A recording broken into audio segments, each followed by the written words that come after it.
ପ୍ରଥମ ମାକାବୀୟ ପୁସ୍ତକ ଅଧ୍ୟାୟ 9। ଜୁଦାସ ମାକାବେଉସଙ୍କର ମୃତ୍ୟୁ। ନିକାନର ଓ ତାର ସୈନ୍ୟଦଳ ଯୁଦ୍ଧ କରି ନିପତିତ ହୋଇଛନ୍ତି ଶୁଣି ଦେମେତ୍ରିୟସ୍ ନିଜର ଦକ୍ଷିଣ ପାର୍ଶ୍ୱର ସୈନ୍ୟ ସମେତ ବାଖିଦୋସ ଓ ଆଲସିମୋସକୁ ଦ୍ୱିତୀୟବାର ଜୁଦା ଦେଶକୁ ପଠାଇଲେ। ସେମାନେ ଗିଲଗାଲ ଅଭିମୁଖେ ପଥ ଦେଇ ଯାତ୍ରା କରି ଆର୍ବେଲାସ୍ଥ ମେସାଲତ ବିରୁଦ୍ଧରେ ଛାଉଣି ପକାଇଲେ ଓ ତାହାକୁ ଅଧିକାର କରି ଅନେକ ଲୋକଙ୍କୁ ନିଧନ କଲେ। 152 ବର୍ଷର ପ୍ରଥମ ମାସରେ ସେମାନେ ଜେରୁସାଲେମ ବିରୁଦ୍ଧରେ ଛାଉଣି ପକାଇଲେ। ଏହାପରେ ସେମାନେ 20,000 ପଦାତିକ ସୈନ୍ୟ ଓ 2,000 ଅଶ୍ୱାରୋହୀ ସୈନ୍ୟ ସମେତ ସେ ସ୍ଥାନରୁ ବେରେୟାକୁ ପ୍ରସ୍ଥାନ କଲେ। ସେ ସମୟରେ ଜୁଦାସ 3,000 ନିପୁଣ ଯୋଦ୍ଧାମାନଙ୍କ ଗହଣରେ ଏଲାସାରେ ଛାଉଣି ପକାଇଲେ। ସଂଖ୍ୟାଧିକ ଶତ୍ରୁ ସୈନ୍ୟକୁ ଦେଖି ସେମାନେ ଭୀତ ହେଲେ। ସେମାନଙ୍କ ମଧ୍ୟରୁ ଅନେକ ବ୍ୟକ୍ତି ଛାଉଣି ମଧ୍ୟରୁ ଗୋପନରେ ପଳାୟନ କଲେ ଓ କେବଳ 800 ବ୍ୟକ୍ତି ଅପେକ୍ଷା ଅଧିକ କେହି ଅବଶିଷ୍ଟ ହୋଇ ରହିଲେ ନାହିଁ। ନିଜ ସୈନ୍ୟ ଯେ ଗୋପନରେ ପଳାୟନ କରିଛନ୍ତି ଓ ଯୁଦ୍ଧଟି ଯେ ନିକଟବର୍ତ୍ତୀ, ଜୁଦାସ ଏହା ଦେଖି ଭଗ୍ନୋତ୍ସାହିତ ହେଲେ, କାରଣ ସେମାନଙ୍କୁ ପୁନରାୟ ସମବେତ କରିବା ପାଇଁ ସମୟ ନଥିଲା। ସେ ନିସ୍ତେଜ ହେଲେ। ତଥାପି ସେ ଅବଶିଷ୍ଟ ସୈନ୍ୟକୁ କହିଲେ, ଉଠି ଆମେ ଆମ ଶତ୍ରୁମାନଙ୍କ ବିରୁଦ୍ଧରେ ଯୁଦ୍ଧ କରିବା। ହୁଏତ ଆମେ ସେମାନଙ୍କୁ ବିରୋଧ କରିପାରିବୁ। କିନ୍ତୁ ସେମାନେ ତାଙ୍କୁ ସେଥିରୁ ନିବର୍ତ୍ତାଇବାକୁ ଉଦ୍ୟତ ହୋଇ କହିଲେ, ଆମ ପକ୍ଷରେ ତାହା ଅସାଧ୍ୟ। ବର୍ତ୍ତମାନ ଆମେ ସ୍ୱଜୀବନକୁ ରକ୍ଷା କରିବା। ତତ୍ପରେ ଆମ ଭ୍ରାତାମାନଙ୍କ ସହ ଫେରି ଆସି ଆମେ ସେମାନଙ୍କ ସହ ଯୁଦ୍ଧ କରିବା। ବର୍ତ୍ତମାନ ଆମେ କେବଳ ସ୍ୱଳ୍ପ ସଂଖ୍ୟକ ଅଟୁ। କିନ୍ତୁ ଜୁଦାସ କହିଲେ, ସେମାନଙ୍କ ସମୀପରୁ ଆମେ ଯେ ପଳାୟନ କରୁ, ତାହା ଆମଠାରୁ ଦୂରରେ ରହୁ। ଆମମାନଙ୍କ ସମୟ ଯଦି ସନ୍ନିକଟ, ତେବେ ଆମ ଭ୍ରାତାମାନଙ୍କ ସକାଶେ ଆମେ ନିର୍ଭୀକ ଭାବେ ମୃତ୍ୟୁବରଣ କରିବା। ଆମ ସୁଖ୍ୟାତି କୌଣସି ପ୍ରକାରେ କଳଙ୍କିତ ହେବାକୁ ଅନୁମତି ଦେବା ଉଚିତ ନୁହେଁ। ସେ ସମୟରେ ବାଖିଦୋସର ସୈନ୍ୟ ଛାଉଣିରୁ ବାହାରିଲେ ଓ ଆକ୍ରମଣ କରିବା ନିମନ୍ତେ ନିଜ ସ୍ଥାନମାନଙ୍କରେ ଦଣ୍ଡାୟମାନ ହେଲେ। ଅଶ୍ୱାରୋହୀ ସୈନ୍ୟଦଳ 2ଟି ଭାଗରେ ବିଭକ୍ତ ହେଲା। ଛାଟେଣିଧାରୀ ଧନୁର୍ଦ୍ଧର ତଥା ପ୍ରମୁଖ ଯୋଦ୍ଧାଗଣ ସୈନ୍ୟଦଳର ସମ୍ମୁଖ ଭାଗରେ ଠିଆ ହେଲେ। ବାଖିଦୋସ ଦକ୍ଷିଣ ପାର୍ଶ୍ୱସ୍ଥ ସୈନ୍ୟଦଳ ସହିତ ରହିଲା। ଉଭୟ ପାର୍ଶ୍ୱରେ ଥିବା ସେହି 2ଟି ସୈନ୍ୟଦଳ ସମେତ ଓ ଭେରୀବାଦନ ପୂର୍ବକ ପଦାତିକ ସୈନ୍ୟ ଅଗ୍ରସର ହେଉଥିଲେ। ଜୁଦାସଙ୍କ ସହବର୍ତ୍ତୀ ସୈନ୍ୟ ମଧ୍ୟ ଭେରୀବାଦନ କଲେ। ସୈନ୍ୟମାନଙ୍କ ଶବ୍ଦ କୋଳାହଳ ଫଳରେ ପୃଥିବୀ ପ୍ରକମ୍ପିତ ହେଲା ଓ ପ୍ରଭାତଠାରୁ ପ୍ରଦୋଷ ପର୍ଯ୍ୟନ୍ତ ଭୀଷଣ ଯୁଦ୍ଧ ହେଲା। ଜୁଦାସ ଦେଖିଲେ ଯେ ବାଖିଦୋସ ଓ ତାର ନିପୁଣ ସୈନ୍ୟଦଳ ଦକ୍ଷିଣ ପାର୍ଶ୍ୱରେ ରହନ୍ତି। ନିପୁଣ ଯୋଦ୍ଧାଗଣ ତାଙ୍କର ଅନୁଗମନ କରି ଦକ୍ଷିଣ ପାର୍ଶ୍ୱସ୍ଥ ସୈନ୍ୟଦଳକୁ ପରାସ୍ତ କଲେ ଓ ଆଶୋତୋସ ପର୍ବତ ପର୍ଯ୍ୟନ୍ତ ସେମାନଙ୍କର ପଶ୍ଚାତଧାବନ କଲେ। ଦକ୍ଷିଣ ପାର୍ଶ୍ୱସ୍ଥ ସୈନ୍ୟଦଳ ପରାଜିତ ହୋଇଥିବା ଦେଖି ବାମ ପାର୍ଶ୍ୱରେ ଥିବା ସୈନ୍ୟ ବୁଲିପଡ଼ି ଜୁଦାସ ଓ ତାଙ୍କର ସହଗାମୀମାନଙ୍କର ପଶ୍ଚାତ ଭାଗରେ ଅନୁସରଣ କଲେ। ଭୟାବହ ଯୁଦ୍ଧ ହେଲା ଓ ଉଭୟ ଦଳରୁ ଅନେକ ଲୋକ ଆଘାତପ୍ରାପ୍ତ ହୋଇ ନିପତିତ ହେଲେ। ଜୁଦାସ ମଧ୍ୟ ନିପତିତ ହେଲେ ଓ ଅବଶିଷ୍ଟ ସମସ୍ତେ ପଳାୟନ କଲେ। ଏହାପରେ ଜୋନାଥନ ଓ ସିମୋନ ସେମାନଙ୍କ ସହୋଦର ଜୁଦାସଙ୍କୁ ନେଇଯାଇ ମନ୍ଦେଇନରେ ଥିବା ନିଜ ପିତୃପୁରୁଷମାନଙ୍କ କବରସ୍ଥାନରେ ତାଙ୍କୁ ସମାଧିସ୍ଥ କଲେ ଏବଂ ସେମାନେ ତାଙ୍କ ପ୍ରତି ବିଳାପ କଲେ। ସମସ୍ତ ଇସ୍ରାଏଲ ତାଙ୍କର ସ୍ମରଣାର୍ଥେ ଅତ୍ୟଧିକ ଶୋକ ପ୍ରଦର୍ଶନ କଲେ। ସେମାନେ ତାଙ୍କ ପ୍ରତି ବହୁଦିନ ଧରି ରୋଦନ କରି କହିଲେ ଯେ ଇସ୍ରାଏଲର ପରିତ୍ରାତା ସେହି ଶକ୍ତିଶାଳୀ ଜଣକ କେଉଁଭଳି ନିପତିତ ହୋଇଛନ୍ତି। ଜୁଦାସଙ୍କ ଦ୍ୱାରା ସମ୍ପାଦିତ ଅବଶିଷ୍ଟ କାର୍ଯ୍ୟକଳାପ, ତାଙ୍କର ଯୁଦ୍ଧ ସମୂହ, ତାଙ୍କର ନିର୍ଭୀକ କର୍ମାବଳୀ ଓ ତାଙ୍କର ମହତ୍ତ୍ୱ ଏହିଠାରେ ଲିପିବଦ୍ଧ ହୋଇନାହିଁ, କାରଣ ସେ ସମସ୍ତ ସଂଖ୍ୟାବହୁଳ। ଜୋନାଥନ ନେତା ରୂପେ ମନୋନୀତ। ଜୁଦାସଙ୍କ ମୃତ୍ୟୁ ପରେ ଇସ୍ରାଏଲ ମଧ୍ୟବର୍ତ୍ତୀ ସମସ୍ତ ଅଞ୍ଚଳରେ ଅଧର୍ମୀମାନେ ଆବିର୍ଭୂତ ହେଲେ। ସମସ୍ତ ଅନ୍ୟାୟକାରୀ ପୁନରାୟ ଉଭା ହେଲେ। ସେହି ଦିନମାନଙ୍କରେ ଏକ ପ୍ରଚଣ୍ଡ ଦୁର୍ଭିକ୍ଷ ପଡ଼ିଲା ଓ ଦେଶଟି ସେମାନଙ୍କ ସହ ମଧ୍ୟ ଶତ୍ରୁ ସହିତ ସମ୍ମିଳିତ ହେଲା। ବାକିଦଶ ଅଧାର୍ମିକ ବ୍ୟକ୍ତିମାନଙ୍କୁ ମନୋନୀତ କରି ରାଜ୍ୟର ଦାୟିତ୍ୱକୁ ସେମାନଙ୍କ ହସ୍ତରେ ସମର୍ପଣ କଲା।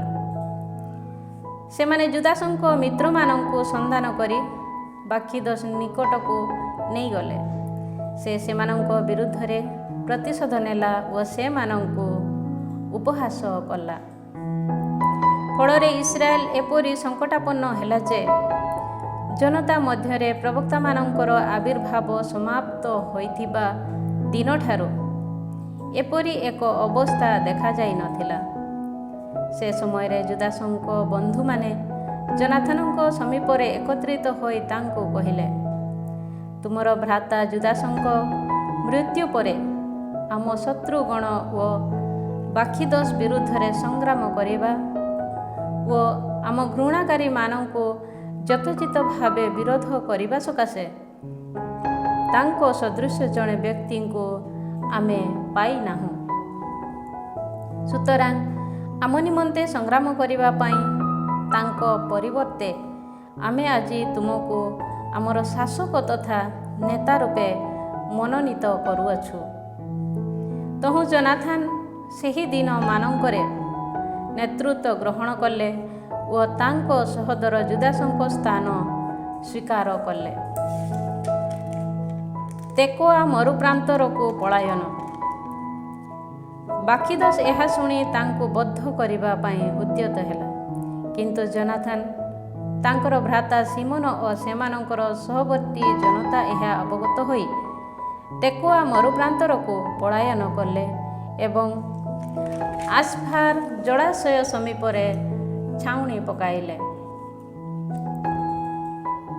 ବାକିଦଶ ସାବତରେ ଏହି ସମ୍ବାଦ ପାଇ ନିଜର ସମସ୍ତ ସୈନ୍ୟ ସମେତ ଜର୍ଦାନକୁ ଅତିକ୍ରମ କଲା। ଜୋନାଥନ ତାଙ୍କର ଭ୍ରାତାଙ୍କୁ ଏକ ଦଳର ନେତା ରୂପେ ନିଯୁକ୍ତ କରି ତାଙ୍କ ବନ୍ଧୁଗଣ ନାବାତେୟମାନଙ୍କ ପାଖକୁ ପଠାଇଲେ ଏବଂ ସେମାନଙ୍କର ଅନୁମତି ଭିକ୍ଷା କଲେ ଯେ ସେମାନେ ଯେପରି ତାଙ୍କର ଗଣ୍ଟୁଣି ପଦାର୍ଥକୁ ସେମାନଙ୍କ ସହ ସଞ୍ଚୟ କରି ରଖନ୍ତି।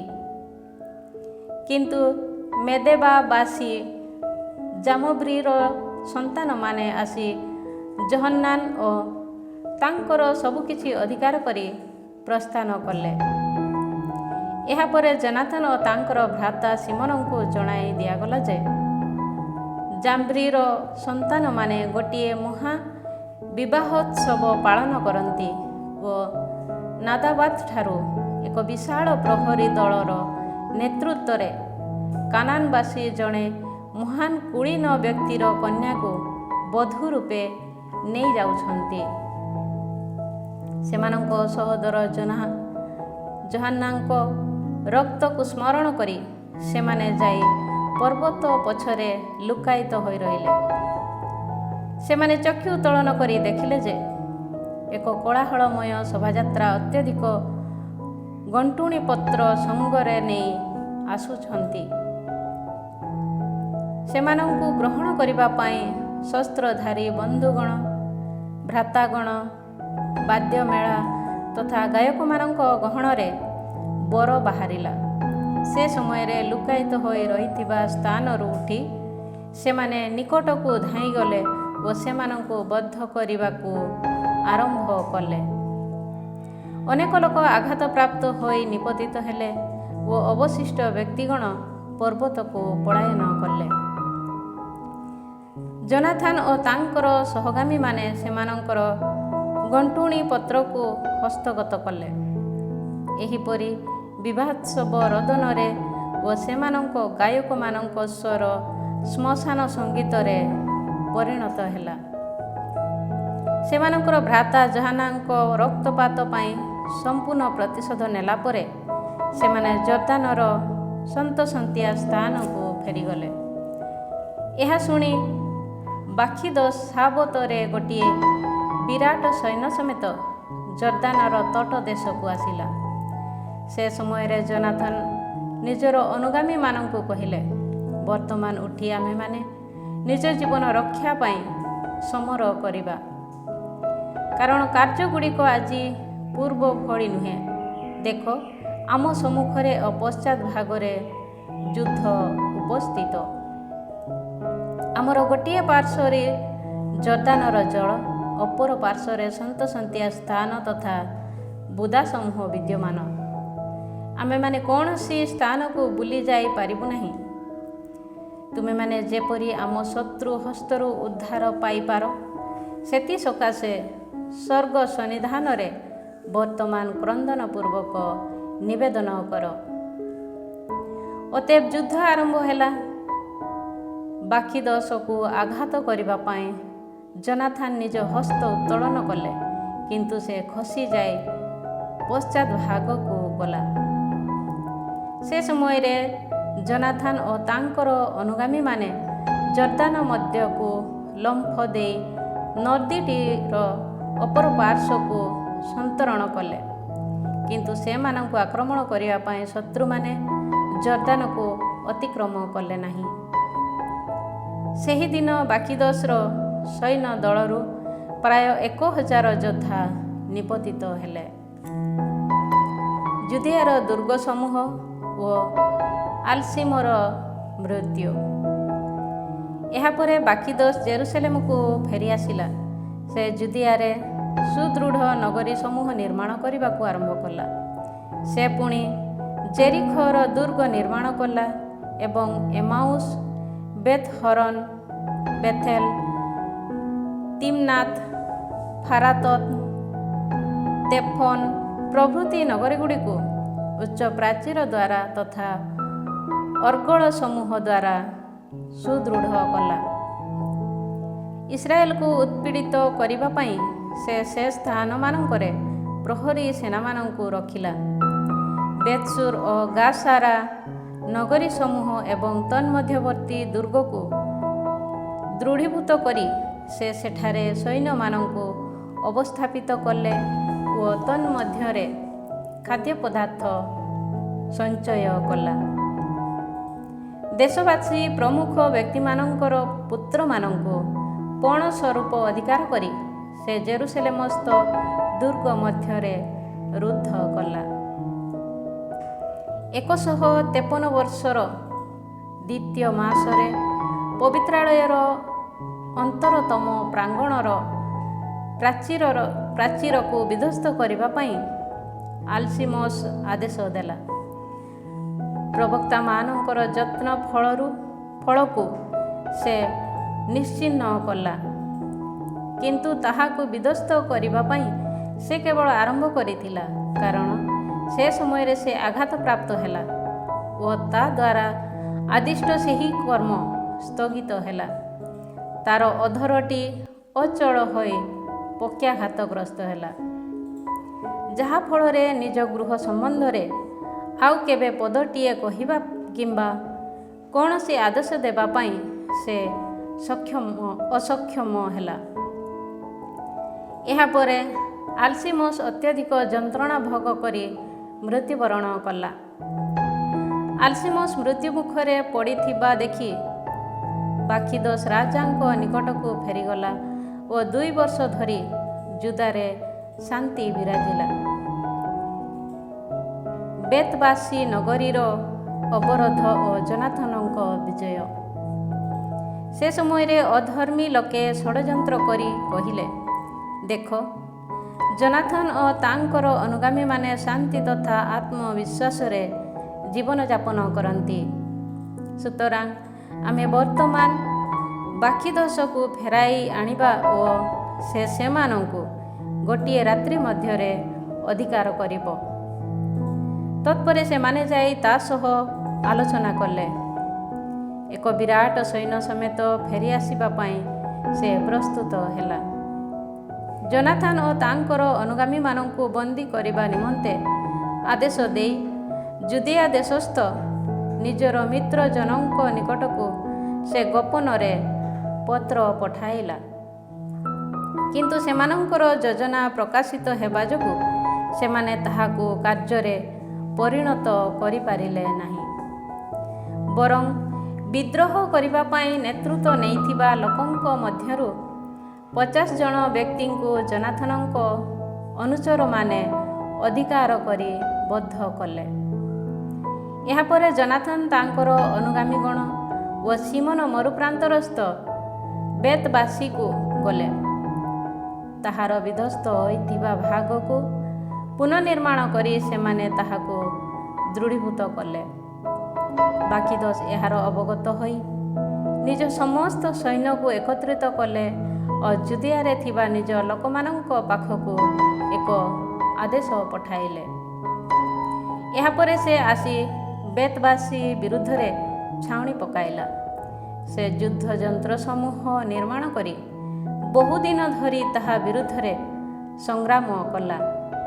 କିନ୍ତୁ ନଗରୀଟିକୁ ନିଜ ସହୋଦର ସିମୋନଙ୍କ ହସ୍ତରେ ସମର୍ପଣ କରି ଜନାଥନ ଗ୍ରାମାଞ୍ଚଳକୁ ଯାତ୍ରା କଲେ। କେବଳ ଅଳ୍ପ ଲୋକଙ୍କ ସହ ସେ ଯାତ୍ରା କରିଥିଲେ। ଅଦମେରା ତାଙ୍କର ପୁତ୍ରଗଣ ଓ ଫାସିରନର ପୁତ୍ରମାନଙ୍କୁ ଜନାଥନ ସେମାନଙ୍କର ତମ୍ବୁ ସମୂହ ମଧ୍ୟରେ ନିଧନ କଲେ। ଏହାପରେ ସେ ଆକ୍ରମଣ କରି ଯୁଦ୍ଧ କଲେ। ସେ ସମୟରେ ସିମୋନ ଓ ତାଙ୍କର ସହଗାମୀମାନେ ନଗରୀରୁ ବାହାରି ଆସି ଯୁଦ୍ଧ ଯନ୍ତ୍ରାଦିକୁ ଅଗ୍ନିରେ ଦଗ୍ଧ କଲେ। ସେମାନେ ବାକିଦୋଷ ବିରୁଦ୍ଧରେ ଯୁଦ୍ଧ କରି ତାକୁ ପରାଜିତ କଲେ। ନିଜ ଯୋଜନା ତଥା ଅଭିଯାନ ନିଷ୍ଫଳ ହୋଇଥିବା ଯୋଗୁଁ ସେ ଅତ୍ୟଧିକ ନିରୁତ୍ସାହିତ ହେଲା। ସୁତରାଂ ଜୁଦିଆକୁ ଫେରିଆସିବା ପାଇଁ ତାଙ୍କୁ ଆହ୍ୱାନ ଜଣାଇଥିବା ସେହି ଅଧର୍ମୀମାନଙ୍କ ପ୍ରତି ସେ କ୍ରୁଦ୍ଧ ହେଲା ଓ ସେମାନଙ୍କ ମଧ୍ୟରୁ ଅନେକଙ୍କୁ ନିଧନ କଲା। ତତ୍ପରେ ସ୍ୱଦେଶକୁ ଫେରିଯିବା ପାଇଁ ସେ ସ୍ଥିର କଲା। ଏହା ଶୁଣି ବାକିଦୋଷ ସହ ସନ୍ଧି ଚୁକ୍ତି ସ୍ଥାପନ କରିବା ଓ ବନ୍ଦୀମାନଙ୍କୁ ମୁକ୍ତ କରିବା ଉଦ୍ଦେଶ୍ୟରେ ଜନାଥନ ତା ପାଖକୁ ଦୂତମାନଙ୍କୁ ପଠାଇଲେ। ସେ ସେଥିପାଇଁ ସମ୍ମତ ହେଲା ଓ ଜନାଥନଙ୍କ ଅଭିଳାଷ ମୁତାବକ ଜୀବିତ ଥିବା ସମୟ ବ୍ୟାପୀ ତାଙ୍କ ପ୍ରତି କୌଣସି ଉପଦ୍ରବ ସୃଷ୍ଟି କରିବ ନାହିଁ ବୋଲି ବାକିଦୋଷ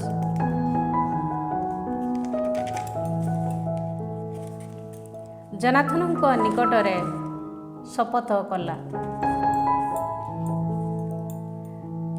ଯୁଦ୍ଧରେ ତାଙ୍କ ଦ୍ୱାରା ପୂର୍ବରେ ବନ୍ଦୀ କରାଯାଇଥିବା ଲୋକଙ୍କୁ ଫେରାଇ ଦେଲା।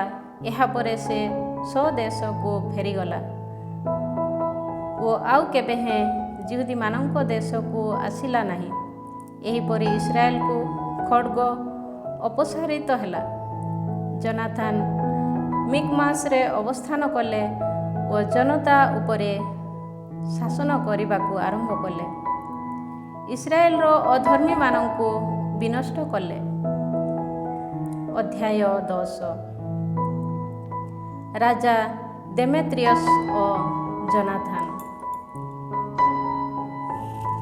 160 ବର୍ଷରେ ଆନ୍ତିଓଖସ୍ଙ୍କ ପୁତ୍ର ଆଲେକଜାଣ୍ଡାର ଏପିଫାନେସ୍ ଆସି ଟଲେମାଇସ୍କୁ ଅଧିକାର କଲେ। ଲୋକେ ତାଙ୍କୁ ସ୍ୱାଗତ ଜଣାଇଲେ ଓ ସେ ସେଠାରେ ରାଜୁତି କରିବାକୁ ଆରମ୍ଭ କଲେ। ଏହା ଶୁଣି ଦେମେତ୍ରିୟସ୍ ଏକ ବିପୁଳ ସୈନ୍ୟକୁ ସମବେତ କରି ତାଙ୍କ ବିରୁଦ୍ଧରେ ଯୁଦ୍ଧ କରିବା ପାଇଁ ଯାତ୍ରା କଲେ। ଜୋନାଥନଙ୍କ ପ୍ରତି ଶ୍ରଦ୍ଧା ଜଣାଇ ଦେମେତ୍ରିୟସ୍ ଶାନ୍ତି କାମନା କରି ତାଙ୍କ ନିକଟକୁ ଗୋଟିଏ ପତ୍ର ପଠାଇଲେ, କାରଣ ସେ ନିଜକୁ କହିଲେ, ଜୋନାଥନ୍ ଆମ ବିରୁଦ୍ଧରେ ଆଲେକ୍ଜାଣ୍ଡରଙ୍କ ସହ ସନ୍ଧି ଚୁକ୍ତି କରିବା ପୂର୍ବରୁ ଆମେ ତାଙ୍କ ସହ ଶାନ୍ତି ସ୍ଥାପନ କରିବା, କାରଣ ତାଙ୍କର ଭ୍ରାତାମାନଙ୍କ ଓ ତାଙ୍କ ଜନତା ବିରୁଦ୍ଧରେ ଆମ ଦ୍ୱାରା ସମ୍ପାଦିତ ଅନ୍ୟାୟ କର୍ମାବଳୀକୁ ସେ ସ୍ମରଣ କରିବେ। ସୁତରାଂ ସୈନ୍ୟ ଦଳକୁ ସମବେତ କରିବା, ସେମାନଙ୍କୁ ଅସ୍ତ୍ରଶସ୍ତ୍ରାଦିରେ ସଜ୍ଜିତ କରିବା ଓ ନିଜ ମିତ୍ର ହେବାର ଅଧିକାର ଦେମେତ୍ରିୟସ୍ ତାଙ୍କୁ ପ୍ରଦାନ କଲେ। ଦୁର୍ଗ ମଧ୍ୟରେ ପଣ ସ୍ୱରୂପ ରଖାଯାଇଥିବା ଲୋକମାନଙ୍କୁ ତାଙ୍କ ହସ୍ତରେ ସମର୍ପଣ କରିବାକୁ ମଧ୍ୟ ସେ ଆଦେଶ ଦେଲେ। ଏହାପରେ ଜୋନାଥନ୍ ଜେରୁସାଲେମକୁ ଆସି ସମସ୍ତ ଜନତା ଓ ଦୁର୍ଗବାସୀମାନଙ୍କ ଶ୍ରୁତିଗୋଚରେ ସେହି ପତ୍ରଟି ପାଠ କଲେ। ସୈନ୍ୟ ଦଳକୁ ସମବେତ କରିବା ପାଇଁ ରାଜା ଅଧିକାର ପ୍ରଦାନ କରିଛନ୍ତି ବୋଲି ଶୁଣି ସେମାନେ ଅତ୍ୟଧିକ ଭୀତ ହେଲେ। ତଥାପି ପଣ ସ୍ୱରୂପ ରଖାଯାଇଥିବା ବ୍ୟକ୍ତିମାନଙ୍କୁ ଦୁର୍ଗବାସୀମାନେ ମୁକ୍ତ କଲେ ଓ ଜୋନାଥନ୍ ସେମାନଙ୍କୁ ସେମାନଙ୍କର ପିତାମାତାଙ୍କ ପାଖକୁ ପଠାଇଲେ।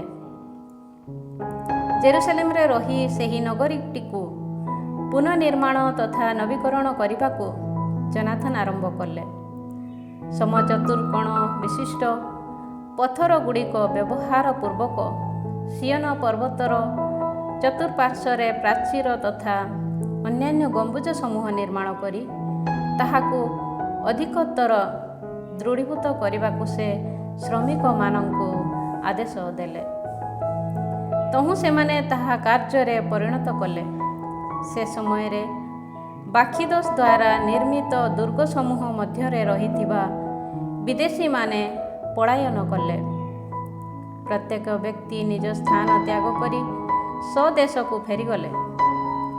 ବିଧାନ ତଥା ଆଜ୍ଞାବଳୀକୁ ପରିତ୍ୟାଗ କରିଥିବା କେତେକ ବ୍ୟକ୍ତି କେବଳ ବେତ୍‌ସୁରରେ ରହିଲେ, କାରଣ ତାହା ସେମାନଙ୍କ ପାଇଁ ଏକ ଆଶ୍ରୟ ସ୍ଥାନ ଥିଲା। ଜୋନାଥନ୍ ମହାଯାଜକ ରୂପେ ନିଯୁକ୍ତ। ଦେମେତ୍ରିୟସ୍ ଜୋନାଥନ୍‌ଙ୍କ ନିକଟରେ କରିଥିବା ପ୍ରତିଜ୍ଞା ସମ୍ବନ୍ଧରେ ରାଜା ଆଲେକ୍‌ଜାଣ୍ଡାର ଶୁଣିବାକୁ ପାଇଲେ। ତାଙ୍କର ତଥା ତାଙ୍କ ଭ୍ରାତାମାନଙ୍କ ଦ୍ୱାରା ଲଢ଼ା ଯାଇଥିବା ଯୁଦ୍ଧ, ସେମାନଙ୍କ ଦ୍ୱାରା ସମ୍ପାଦିତ ସାହସିକ କାର୍ଯ୍ୟ ଓ ସେମାନଙ୍କ ଦ୍ୱାରା ଅନୁଭୂତ ଦୁଃଖ ସମୂହ ସମ୍ପର୍କରେ ମଧ୍ୟ ଲୋକେ ତାଙ୍କୁ ଜଣାଇଲେ। ତହୁଁ ସେ ନିଜକୁ କହିଲେ, ଏପରି ଅନ୍ୟ ଏକ ବ୍ୟକ୍ତିଙ୍କୁ ଆମେ କ'ଣ ଦେଖିବାକୁ ପାଇବୁ? ଆସ, ଆମେ ତାଙ୍କୁ ଆମର ବନ୍ଧୁ ତଥା ମିତ୍ର ରୂପେ ମନୋନୀତ କରିବା। ସୁତରାଂ ସେ ଏହିପରି ଏକ ପତ୍ର ଲେଖି ତାଙ୍କ ପାଖକୁ ପଠାଇଲେ। ରାଜା ଆଲେକ୍‌ଜାଣ୍ଡାର ନିଜର ଭ୍ରାତା ଜୋନାଥନ୍‌ଙ୍କୁ ଶୁଭେଚ୍ଛା ଜଣାନ୍ତି। ତୁମେ ଯେ ଜଣେ ପରାକ୍ରମୀ ଯୋଦ୍ଧା ଓ ଆମର ମିତ୍ର ହେବା ପାଇଁ ଯେ ଜଣେ ଯୋଗ୍ୟ ବ୍ୟକ୍ତି, ଏହା ଆମର ଶ୍ରୁତିଗୋଚର ହୋଇଛି। ସୁତରାଂ ତୁମ ଜନତାର ମହାଯାଜକ ରୂପେ ଆମେ ଆଜି ତୁମକୁ ନିଯୁକ୍ତ ପ୍ରଦାନ କରୁଅଛୁ। ତୁମେ ରାଜାଙ୍କ ମିତ୍ର ନାମରେ ଅଭିହିତ ହେବ। ତୁମେ ମୋର ପକ୍ଷ ସମର୍ଥନ କରି ଆମ ପ୍ରତି ବନ୍ଧୁତ୍ୱ ସ୍ଥାପନ କରିବା ପାଇଁ ମୁଁ କାମନା କରେ। ପତ୍ରଟି ସହ ସେ ଏକ ରାଜକୀୟ ବାଇଗଣୀ ପରିଧାନ ତଥା ସୁବର୍ଣ୍ଣ ମୁକୁଟ ମଧ୍ୟ ତାଙ୍କ ନିକଟକୁ ପଠାଇଲେ।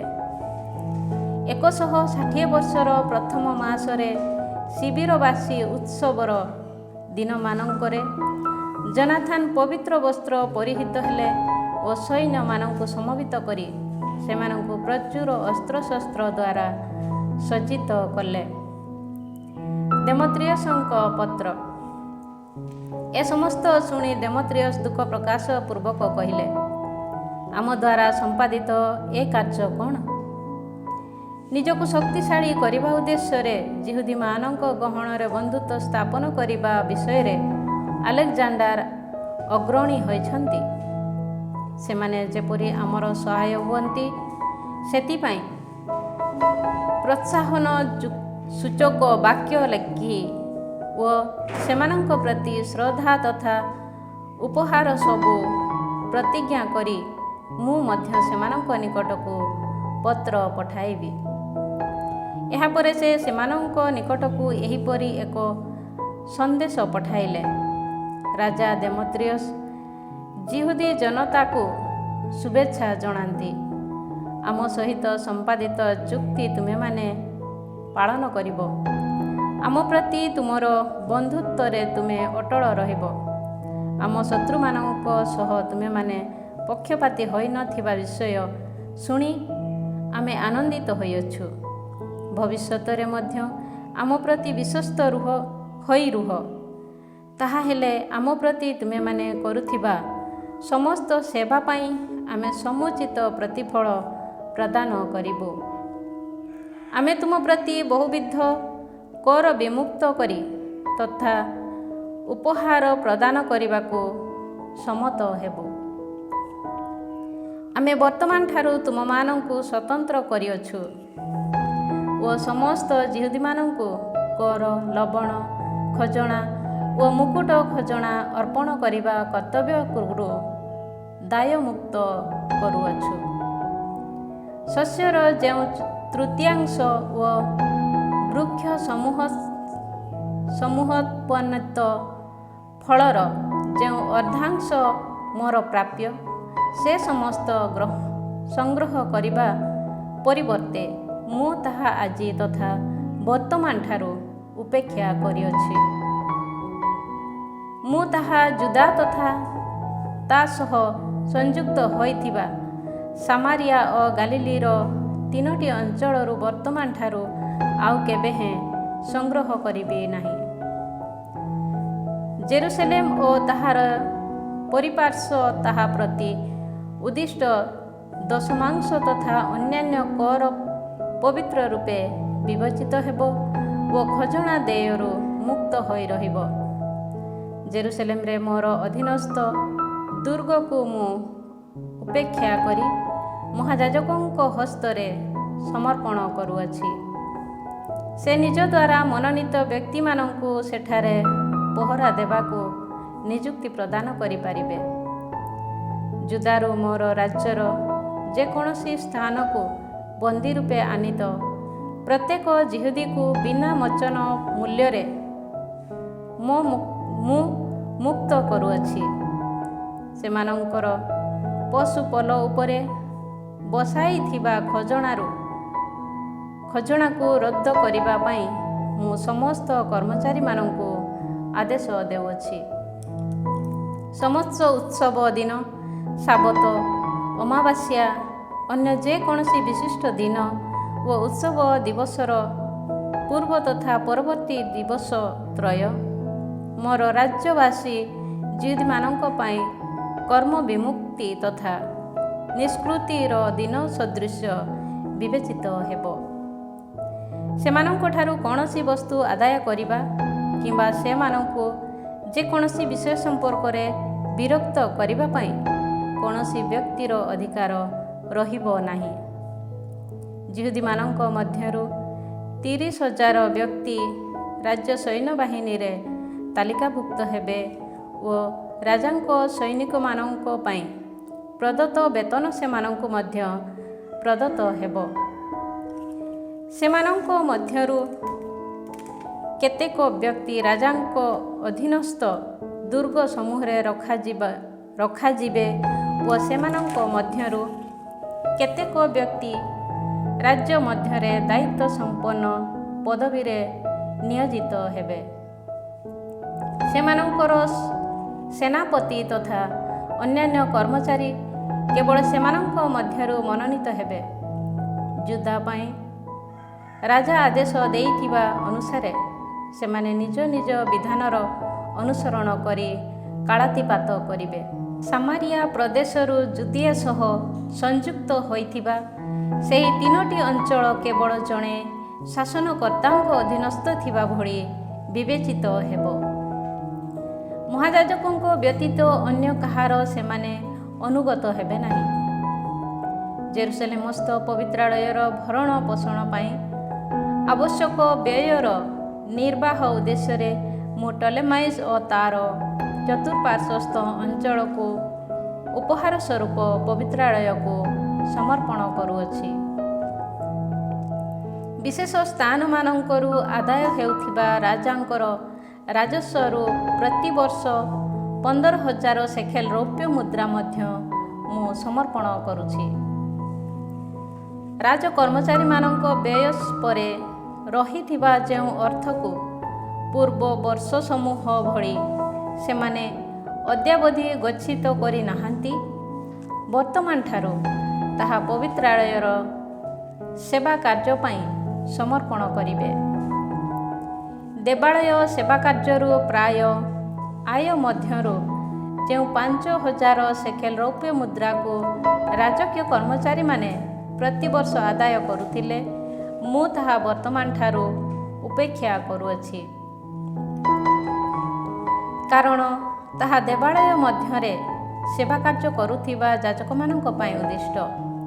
ରାଜାଙ୍କୁ ଅର୍ଥ ଦେବା ପାଇଁ ଦାୟୀ ରହି କିମ୍ବା ଯେକୌଣସି ପ୍ରକାରେ ଋଣୀ ଥାଇ ଯିଏ ଜେରୁସାଲେମସ୍ଥ ଦେବାଳୟ ତଥା ତାହାର ଚତୁଃପାର୍ଶ୍ୱସ୍ଥ ସ୍ଥାନମାନଙ୍କରେ ଆଶ୍ରୟ ନିଏ, ତାକୁ ମୁକ୍ତ କରିବାକୁ ଓ ମୋର ରାଜ୍ୟ ମଧ୍ୟରେ ସେ ଅଧିକାର କରିଥିବା ତା'ର ସମସ୍ତ ଆସବାବପତ୍ରକୁ ତାକୁ ଫେରାଇ ଦେବାକୁ ମୁଁ ଆଦେଶ ଦେଉଅଛି। ପବିତ୍ରାଳୟର ପୁନଃନିର୍ମାଣ ତଥା ନବୀକରଣ ପାଇଁ ଆବଶ୍ୟକ ସମସ୍ତ ବ୍ୟୟ ରାଜାଙ୍କ ରାଜସ୍ୱରୁ ପ୍ରଦତ୍ତ ହେବ।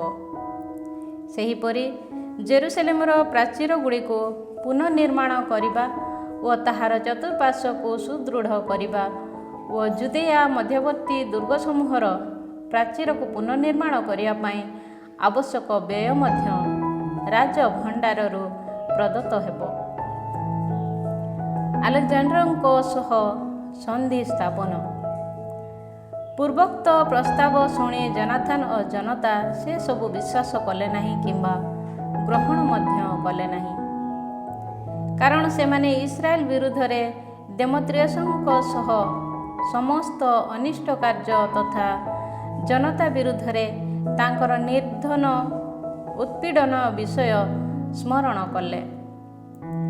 ଆଲେକଜାଣ୍ଡାର ସେମାନଙ୍କୁ ପ୍ରଥମରେ ଶାନ୍ତିର ବାର୍ତ୍ତା ପଠାଇଥିବା ଯୋଗୁଁ ସେମାନେ ତାଙ୍କୁ ସମର୍ଥନ ଜଣାଇଲେ ଓ ତାଙ୍କର ଆଜୀବନ ସେମାନେ ତାଙ୍କର ମିତ୍ର ରାଷ୍ଟ୍ର ସ୍ୱରୂପ ରହିବେ। ଆଲେକଜାଣ୍ଡାର ସଂଖ୍ୟାଧିକ ସୈନ୍ୟ ଏକତ୍ରିତ କରି ଦେମେତ୍ରିୟସଙ୍କ ବିରୁଦ୍ଧରେ ଛାଉଣି ପକାଇଲେ। ଉଭୟ ରାଜା ରଣଭୂମିରେ ପରସ୍ପରକୁ ପ୍ରତିରୋଧ କଲେ ଓ ଦେମେତ୍ରିୟସଙ୍କ ସୈନ୍ୟ ପଳାୟନ କଲେ। ଆଲେକଜାଣ୍ଡାର ତାଙ୍କର ପଶ୍ଚାଧାବନ କରି ତାଙ୍କୁ ପରାସ୍ତ କଲେ। ସୂର୍ଯ୍ୟ ଅସ୍ତମିତ ହେବା ପର୍ଯ୍ୟନ୍ତ ଯୁଦ୍ଧ ହେଲା। ଦେମେତ୍ରିୟସ ସେହି ଦିନ ନିହତ ହେଲେ। ତତ୍ପରେ ଆଲେକଜାଣ୍ଡାର ଇଜିପ୍ଟର ରାଜା ଟଲେମୀଙ୍କ ନିକଟକୁ ରାଜଦୂତମାନଙ୍କ ମାଧ୍ୟମରେ ଏହି ସନ୍ଦେଶ ପଠାଇଲେ।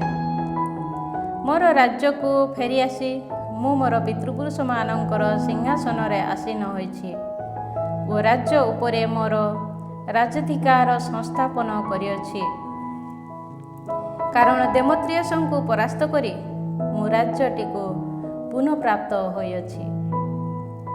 ରଣଭୂମିରେ ମୁଁ ତାଙ୍କୁ ପ୍ରତିରୋଧ କଲି ଓ ତାଙ୍କ ସୈନ୍ୟ ସମେତ ସେ ପରାସ୍ତ। ଫଳରେ ଆମେ ତାଙ୍କ ସିଂହାସନରେ ଆସୀନ ହୋଇଅଛୁ। ସୁତରାଂ ଆମେ ବର୍ତ୍ତମାନ ପରସ୍ପର ମଧ୍ୟରେ ବନ୍ଧୁତ୍ୱ ସ୍ଥାପନ କରିବା।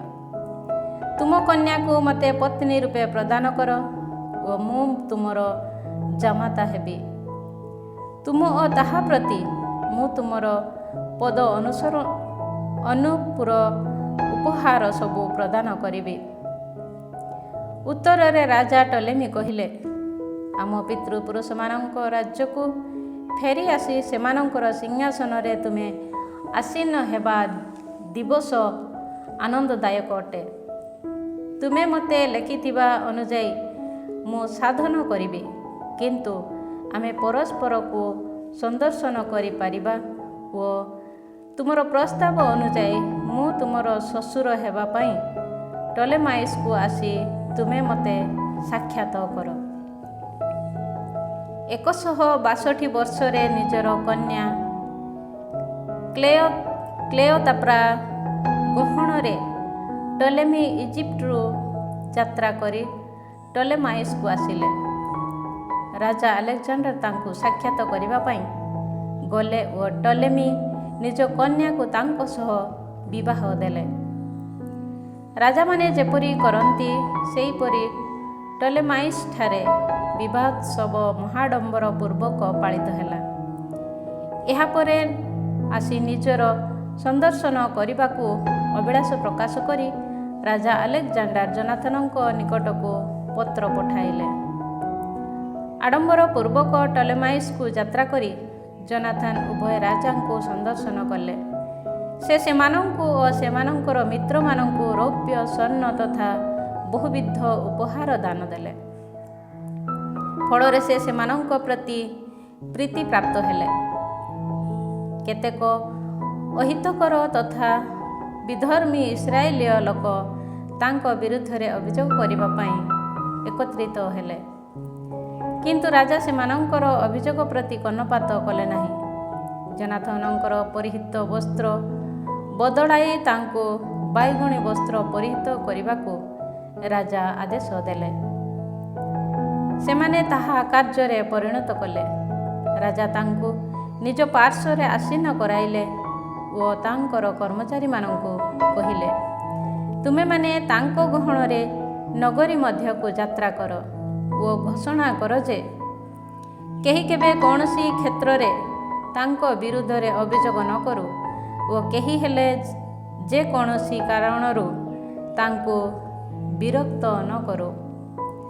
ସେହି ଘୋଷଣା ମୁତାବକ ତାଙ୍କ ଉଦ୍ଦେଶ୍ୟରେ ପ୍ରଦର୍ଶିତ ଶ୍ରଦ୍ଧା ଓ ସେ ବାଇଗଣୀ ବସ୍ତ୍ର ପରିହିତ ଥିବା ଦେଖି ତାଙ୍କର ଅଭିଯୋଗକାରୀମାନେ ପଳାୟନ କଲେ। ରାଜା ଏହିପରି ଜୋନାଥନଙ୍କୁ ମହିମାନ୍ୱିତ କଲେ ଓ ତାଙ୍କୁ ନିଜର ପ୍ରମୁଖ ମିତ୍ରମାନଙ୍କ ମଧ୍ୟରୁ ଜଣେ ବ୍ୟକ୍ତି ରୂପେ ପରିଗଣନା କରି ତାଙ୍କୁ ସେନାପତି ତଥା ଦେଶାଞ୍ଚଳର ଦେଶାଧିପତି ରୂପେ ନିୟୋଜିତ କଲେ। ତତ୍ପରେ ଜୋନାଥନ ଶାନ୍ତି ତଥା ଆନନ୍ଦରେ ଜେରୁସାଲେମକୁ ଫେରିଗଲେ।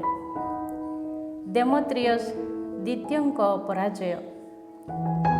165 ବର୍ଷରେ ଦେମେତ୍ରିୟସ୍ଙ୍କର ପୁତ୍ର ଦେମେତ୍ରିୟସ୍ କ୍ରିଟଠାରେ ପ୍ରସ୍ଥାନ କରି ନିଜ ପିତୃପୁରୁଷମାନଙ୍କର ଦେଶକୁ ଆସିଲେ। ଏହି ବୃତ୍ତାନ୍ତ ଶୁଣି ରାଜା ଆଲେକଜାଣ୍ଡାର ଅତ୍ୟଧିକ ବିଷାଦଗ୍ରସ୍ତ ହୋଇ ଆନ୍ତିଓଖିଆକୁ ଫେରିଗଲେ। ଆପୋଲୋନିୟସଙ୍କୁ ଦକ୍ଷିଣ ସିରିଆର ଦେଶାଧିପତି ରୂପେ ଦେମେତ୍ରିୟସ୍ ନିଯୁକ୍ତ କଲେ ଓ ସେ ସଂଖ୍ୟାଧିକ ସୈନ୍ୟ ଏକତ୍ରିତ କରି ଜାମିଆ ବିରୁଦ୍ଧରେ ଛାଉଣି ପକାଇଲେ। ତତ୍ପରେ ସେ ମହାଯାଜକ ଜୋନାଥନଙ୍କ ପାଖକୁ ଏହିପରି ସନ୍ଦେଶ ପଠାଇଲେ, ଆମ ବିରୁଦ୍ଧରେ ଉଠିଥିବା ଜଣେ ମାତ୍ର ବ୍ୟକ୍ତି ତୁମେ ଅଟ।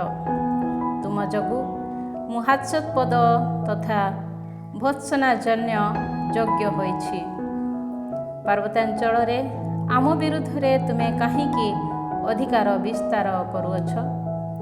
ତୁମ ସୈନ୍ୟ ଦଳ ଉପରେ ତୁମେ ଯଦି ପୂର୍ଣ୍ଣ ବିଶ୍ୱାସ ରଖୁଥାଅ, ତେବେ ସମତଳ ପ୍ରଦେଶକୁ ଅବତୀର୍ଣ୍ଣ ହୋଇ ଆମମାନଙ୍କୁ ବିରୋଧ କର।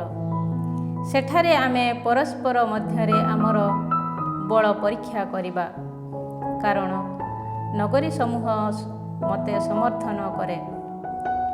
ମୁଁ ଯେ କିଏ ଏବଂ ଯେଉଁମାନେ ମୋତେ ସାହାଯ୍ୟ ଦିଅନ୍ତି ସେମାନେ ମଧ୍ୟ କିଏ ଅନ୍ୱେଷଣ କରି ଏହା ହୃଦବୋଧ କର।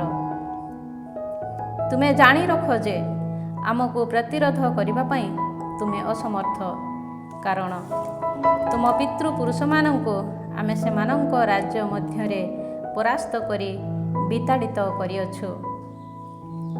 ପଥର କିମ୍ବା ଉପଖଣ୍ଡ ଶିଳା ବିଶିଷ୍ଟ ନଥିବା ଅଥବା ପଳାୟନ କରିବାକୁ ସ୍ଥାନ ନଥିବା ସମତଳ ପ୍ରଦେଶରେ ତୁମେ ମୋର ଅଶ୍ୱାରୋହୀ ତଥା ପଦାତିକ ସୈନ୍ୟକୁ ପ୍ରତିରୋଧ କରି ପାରିବ ନାହିଁ। ଆପୋଲୋନିୟସଙ୍କ ଦ୍ୱାରା କଥିତ ଏହି ବାକ୍ୟ ଶୁଣି ଜନାଥନଙ୍କ ମନ ଉଦ୍ଦୀପ୍ତ ହେଲା। 10,000 ବ୍ୟକ୍ତିଙ୍କୁ ମନୋନୀତ କରି ସେ ଜେରୁସାଲେମରୁ ପ୍ରସ୍ଥାନ କଲେ। ତାଙ୍କର ସହାୟ ହେବା ପାଇଁ ତାଙ୍କ ସହୋଦର ସିମୋନ ମଧ୍ୟ ଆସି ପହଞ୍ଚିଲେ।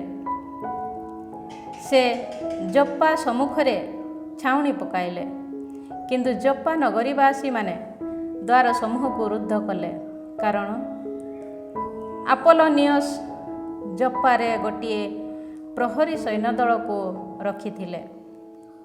ସୁତରାଂ ସେମାନେ ତାହା ବିରୁଦ୍ଧରେ ଯୁଦ୍ଧ କଲେ ଏବଂ ନଗରୀବାସୀମାନେ ଭୀତତ୍ରସ୍ତ ହୋଇ ଦ୍ୱାର ସମୂହକୁ ଖୋଲିଦେଲେ। ଜନାଥନ ଏହିପରି ଜପ୍ପା ଅଧିକାର କଲେ।